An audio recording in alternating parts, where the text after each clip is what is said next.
name's John Nichols and you're watching MMA Slightest. My name's Nathan Rose, you're now watching MMA Slightest.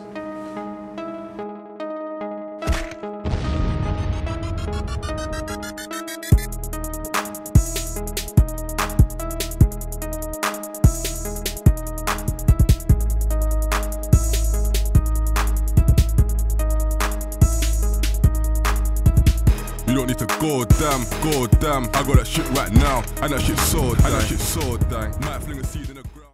This is your boy JR, MMA's hottest, and right now we are down at Nicholl's gym down in Orpington, and we are here with two fighters for the BAMMA34 card down in SSC Wembley Arena. We have Nathan Rose, John Nichols. How you doing, fellas? Yeah, doing good. Yeah, good. So, big card coming up, a lot of exciting fights. How are you guys, first, Nathan, how are you preparing for your fight? I've just been doing everything, every fight, I cover everything. Stand up, wrestling and ground. So I've just been training hard, making sure I'm fit. And that's it, man, that's it. Yeah, so obviously you're facing, what's his name? David Cowser. Yeah. So, looking at your opponent, is there anything that you are training specifically for, with him in mind? Watching him, he seemed like a stand-up guy, which I like. So we can stand up and go for it, but you never know, he could go for a takedown, could turn into a jiu-jitsu guy all of a sudden once he gets hit. So, I'm expecting anything from him really. When people panic, they start doing mad things. So just make sure you're prepared for all facets of the game, really. So, and yourself, John, obviously you're facing Josh Plant. Yeah. That's another exciting fight. Yeah. Should be a good little war there. Yeah. Again, how do you see your fight going, man? He's a judo black belt. He's got a strong top game, but I've also got a very good ground game. Do you know what I mean? Not a lot of people know it. They see me as a stand-up fighter, but I've had some of the best wrestling coaching going on, best jiu-jitsu coaching we've got together, haven't we? So, yeah. To be honest with you, I can't see it going past the second. No. Yeah. So you're predicting a finish for your fight? Yeah, definitely finish. Yeah. So again, in your training, is there anything you see in his style that you have to watch out for, or where he might be best and where he might be weak? He's a southpaw. He's good at takedowns. I've got power, movement, and do you know what I mean? I train all round. I do wrestling, BJJ, jiu-jitsu, boxing. I've boxed for years. So there's nothing he can bring that I haven't seen in the gym every day. So I'm not really bothered. So you guys obviously you do a lot of training here. Yeah. But just for the people, give them an insight into obviously your training camps and what it consists of, because I know you both do travel a bit to other places to get your work in. So just explain a bit about that. For my jiu-jitsu mainly, I go down to Nova Forza by Ricardo da Silva. Okay. I train down there a couple of times a week at least. My conditioning, I train at Bounce Gym. I do a lot of work with them. Been working with them since my last camp. This is my first full camp with them, so I'm feeling a lot stronger and a lot fitter. And this is my striking stuff. I come with my coach Dino here at Kettles. That's the only gyms I go to here. Nova Force and Bounce. Okay, and you, John? Yeah, I'm predominantly here. I do a lot of my striking here, a lot of my ground game here. I also go to Amigo's gym to do some pad work and a lot of strength conditioning with Andy Cunningham. And then I go up to Team Underground and do my jiu-jitsu up there with Stephen Cook. So just basically keeping fit, being strong as possible.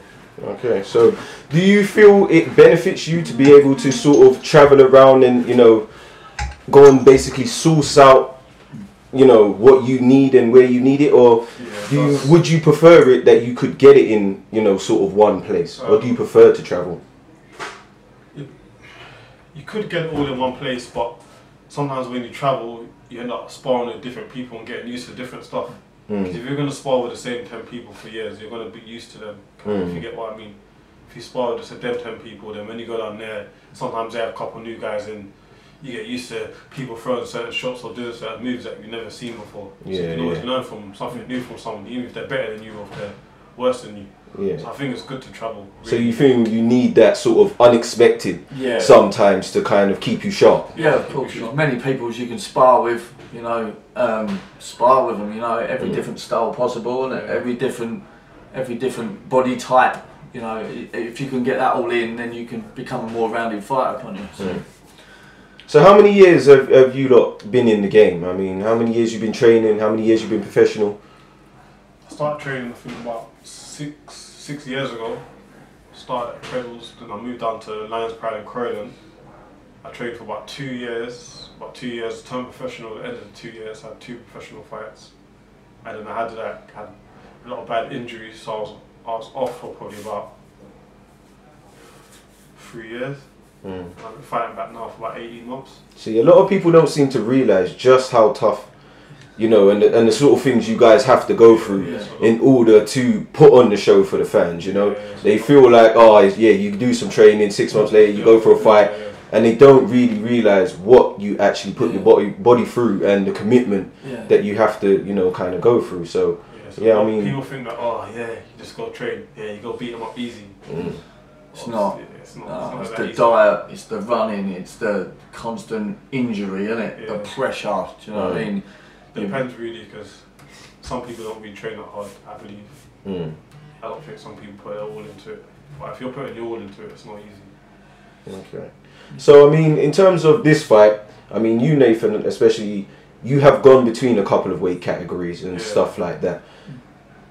How do you find weight cutting and stuff like that? Is it a bother to you? Are you easy making these sort of weights, or? Because when I had my first fight back, after about 3 years, 3.5 years, I fought at 70, but it was easy to get down to. I didn't really cut, I just ate a bit cleaner. Really, when my training upped, I was in camp, my weight came down, so it was fine. But the only reason why I did that, because I hadn't fought at 66 for so much years and I had put on a bit of size, I wasn't too sure how my body would feel. In my first BAMMA fight, that was the first time fighting back at 66, and the weight cut was easy. So you feel more comfortable at featherweight, you'd say? Yeah, it was easy. People think I cut a lot of weight, but I don't cut a lot of weight. What about you, John? Do you cut a lot? Yeah, I cut a few kilos. I walk about quite heavy, but I'm constantly training, so it's quite easy for me. Just eating cleaner, you know, putting in that little bit more in training camp. I cut weight. I always make weight, so yeah, it's fairly easy. Yeah. All right, so I would like to get a couple predictions from you guys. I mean, we've already had one from you, John. Knockout. Not going past the second round. What about you? It's not going to the judge's decision. No way. Submission, finish. What are you feeling? For finish on the stand up. Stand up, yeah. We don't go to the judges here. All right, that's no problem. Also, predictions. Main event. Welterweight bout. Alex Lahore, Terry Brazier. What are you thinking? Lahore. Yeah. See, I don't mind either of them, but I've got Lahore down. I've got nothing against the other guy, but I'm going with Lahore. Yeah, I'm totally excited for that fight. 2 warriors going at it. They've proved themselves on the ground, wrestling, stand up, proved cardio, heart, everything. So I'm definitely looking forward to that fight. Very stacked card for that night, you know, and you guys only add to that, you know. So I look forward to seeing you guys next week, Friday 9th. We'll see you there. SSC Wembley Arena. This is JR, MMA's hottest, and we're out, man.